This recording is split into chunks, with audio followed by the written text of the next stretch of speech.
Hola, en este vídeo vamos a hablar sobre el caso de don Álvaro, sobre la infección. Entonces, para comenzar, quiero hablar sobre la fisiopatología, pues, de la infección. Entonces, las enfermedades infecciosas son procesos patológicos que se establecen principalmente por el fallo de las defensas del huésped contra la infección.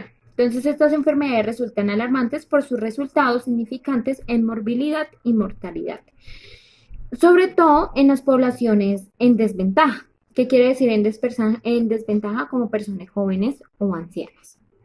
Entonces, ¿qué es morbilidad? La morbilidad es cuando una persona está enferma, de discapacidad o mala salud debido a cualquier cosa. Mortalidad es la cantidad como de personas que mueren en un lugar por un periodo de tiempo. Entonces, en esta fisiopatología vamos a encontrar una tríada ecológica. Bueno, entonces ¿qué es la tríada ecológica? Entonces es la patogenia de las enfermedades infecciosas que depende de la relación de los elementos de la tríada ecológica, de qué esto quiere decir que podemos encontrar. Entonces, el huésped de la enfermedad, el agente causal o pues agente infeccioso y pues el medio ambiente. ¿Qué es el agente infeccioso? Después, el agente infeccioso puede ser tanto como exógeno y endógeno. ¿Qué es exógeno? El exógeno quiere decir que en circunstancias normales no se encuentra en el cuerpo o dentro en el mismo.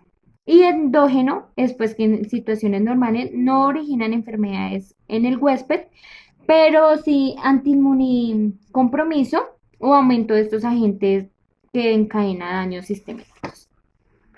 Bueno, entonces para hablar de la infección. Bueno, entonces la infección se produce cuando un agente exógeno se introduce en un huésped debido, pues puede ser al medio ambiente, o cuando el agente endógeno supera la inmunidad innata del huésped y pues causa la enfermedad.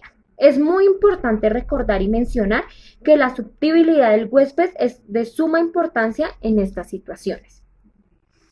Hablando ahorita pues del medio ambiente. Entonces el medio ambiente me gustaría tanto comentar dos situaciones. Entonces la primera es que en una gran parte de la bibliografía donde se habla de la triada ecológica y describe la parte del huésped, también dice que el huésped no solamente puede ser humano, sino que también puede haber huésped secundario y esto puede ser, digamos, insectos, que al final de cuentas se considera también como huésped. También en otras bibliografías refieren los vectores y los reservorios, en este caso tomemos como el ejemplo el mosquito, que funciona como vector del medio ambiente. Ellos abordan la entrada del medio ambiente. El medio ambiente influye para que los vectores o reservorios contribuyan en la tarea ecológica y puedan contribuir en la ruptura del periodo prepatogénico. Bueno, entonces ahora que pues ya tenemos eso claro, quiero hablar sobre la flora microbiana normal. Entonces, ¿qué es la flora microbiana normal? Entonces, esto se denomina también como microorganismos o flora normal.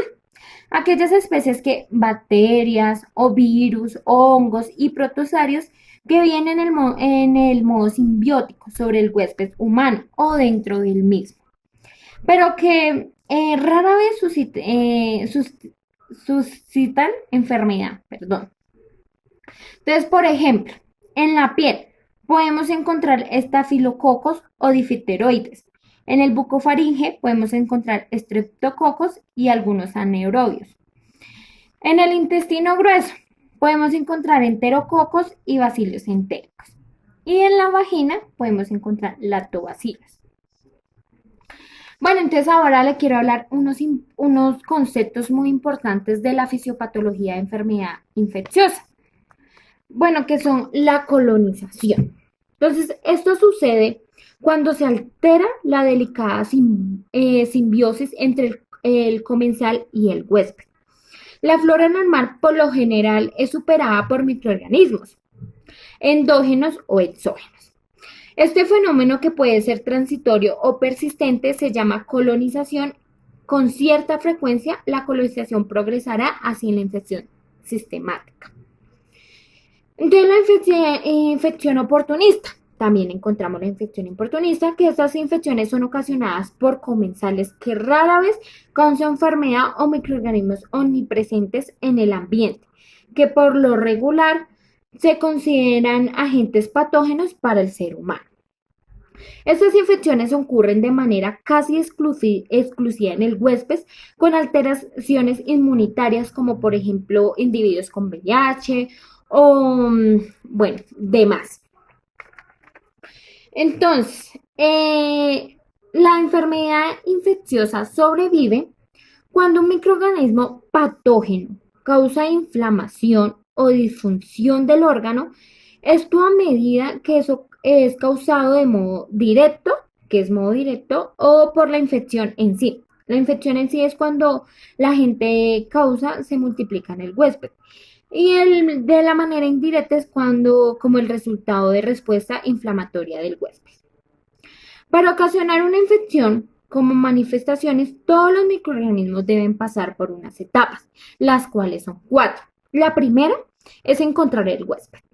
La segunda, entrar en el huésped. Y la tercera es multiplicarse y propagarse desde el sitio de entrada. La cuarta es causar la lesión de los tejidos del huésped. Independientemente si la infección es subclínica o manifiesta, el resultado es 1. Resolución, es decir, erradicación del agente patógeno. 2. Infección activa crónica, como el caso del VIH o la hepatitis. 3. Encontramos la excreción asintomática prolongada pues, por el agente, como el estado portador del SAMU del AFIT, y latencia del agente dentro de los tejidos del huésped, como la tuberculosis. Entonces, ahora quiero continuar hablando sobre los resultados de los exámenes de Álvaro. Entonces, aquí podemos encontrar la neutrofilia. Entonces, al haber una neutrofilia, esto hace que se descadene la leucocitosis, lo cual significa que el cuerpo está trabajando para atacar la infección. Entonces, lo que hacen los neutrófilos es englobar la bacteria y pues empezar a destruirla, como debilitándola su pared. Para concluir, como dije anteriormente, pues los neutrófilos lo que hacen es neutralizar las bacterias, entonces ellos liberan una sustancia que llega a la zona de la herida. Y es por esto que don Álvaro evidencia la zona de la herida enrojecida. Entonces ahora quiero explicar los medicamentos que pues se le están dando al señor Álvaro. Entonces en ella podemos encontrar la primera que voy a explicar es la oxacilina. Esta es una inyección que se usa para tratar la infección que usted tiene, o sea, la que tiene el señor Álvaro, lo cual es causada por las bacterias. Esta oxacilina se encuentra en una clase de medicamentos, los cuales son llamados penicilina. Como lo había dicho anteriormente, funciona matando las bacterias. También podemos encontrar el omeprazol. Entonces, este se utiliza para tratar los síntomas de la enfermedad, como el reflujo. Pues un ejemplo es el reflujo gastroesofágico. Entonces, ¿qué es el reflujo gastroesofágico? Es una condición en la que el flujo en dirección opuesta del ácido del estómago causa acidez y posibles lesiones en el estómago. Otra que podemos encontrar es el tramadol. Entonces, esta medicina es utilizada para aliviar el dolor, inclusivamente si el dolor es demasiado fuerte. Es más utilizado cuando este dolor es continuo, y un ejemplo de eso es cuando una persona tiene un dolor durante todo un día. Bueno, entonces ahora voy a hablar sobre la cicatrización.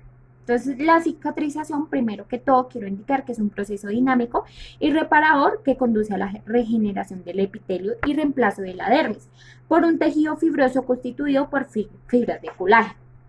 Así se intenta pues restablecer la capacidad funcional de las estructuras dañadas y recuperar las barreras contra la pérdida de líquidos e infecciones. Bueno, entonces la cicatrización contiene una fase. Entonces las voy a explicar. Entonces la primera fase es la coagulación o la hemostasia. Entonces la coagulación, que es la primera fase de la cicatrización, comienza inmediatamente después de presentarse la lesión y el objetivo es detener la hemorragia. En esta fase, el cuerpo activa su sistema de reparación de emergencia y el sistema de coagulación de sangre y forma como una especie de dique para bloquear el drenaje de fluido sanguíneo. Entonces,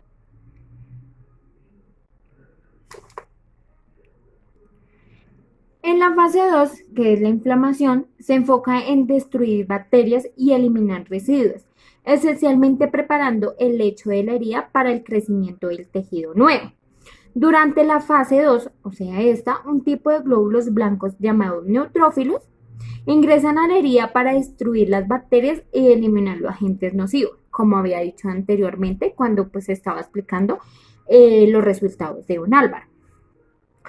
Entonces, ahora voy a indicar la fase 3, que la fase 3 es la proliferación. Entonces, una vez que se limpia la herida, se ingresa en la fase 3 y los proliferación, donde el objetivo es regenerar el tejido y cubrir la herida. La fase de la proliferación presenta 3 etapas distintas. Entonces, la primera es regenerar el tejido de la herida. La segunda es contraer las márgenes de la herida. Y la tercera es cubrir la herida, o sea, la epitelización. En esta primera etapa encontramos una fase que es la granulación, que esto se produce principalmente por la aparición de vasos sanguíneos, que es estimulado por los mediadores prevenientes de los macrófagos y por la acción de los fibroblastos en el sitio de la lesión, los cuales son atraídos en la zona también por la acción de los mediadores secretadores por los macrófagos. Entonces ahora vamos por la cuarta fase, que es la maduración.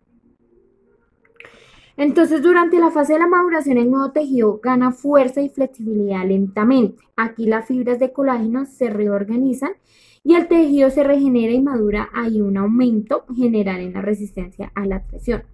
La fase de la maduración varía mucho de una herida a otra y suele durar a veces a 21 o 2 años. Entonces, en el caso de don Álvaro, se ve afectada pues por el motivo que hay una infección, pues la herida tarda más en curar.